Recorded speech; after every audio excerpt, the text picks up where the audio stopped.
ეს არის საბაზე ყველაზე ხშირად ჩამოტვირთული წიგნების სია. დარჩი ვიდეოს ბოლომდე და გითხარი ამ სიიდან რომლები გაქვს დაკითხული.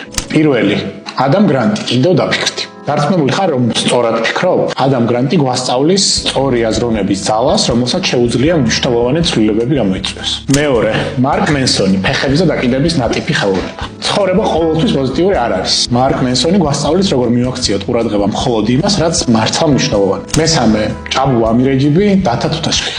სიკეთისა და დანაშაულის ზღვარზე მოსიარული გმირის დათა თუთაშხიას ცხოვრება წინააღმდეგობის სიკეთისა და ღირსების ლეგენდარულ მაგალითად იქცევა. მეოთხე, ფიოდორ დოსტოევსკი, იდიოტი.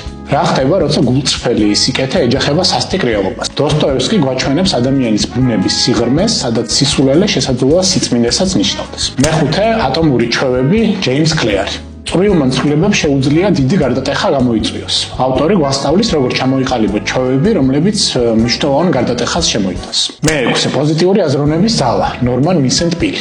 შეიცვალე აზროვნება და შეიცვალე შენი ცხოვრება. კლასიკური გიდი, რომელიც ცხოვრების პოზიტიური აზროვნების ძალით შეცვალს გვასწავლის. მეშვიდე, სამოსელი პირველი, გურამ დოჩანაშვილი. ქართული ლიტერატურის ლეგენდარული წიგნი, რომელიც ერთი დიდი მოგზაურობის შესახებ გვიყვება. სავსე სიყვარულით, მეგობრობით, ბევრი მნიშვნელოვანი და ღრმა ფილოსოფიური კითხვით და ძალიან დახვეწილი ლექსიკით. ამ სიიდან ნებისმიერ წიგნს შეუძლია შეგცვალოს, გაგაღვიძოს, დაგამშვიდოს ან რამეზე დაგაფიქროს.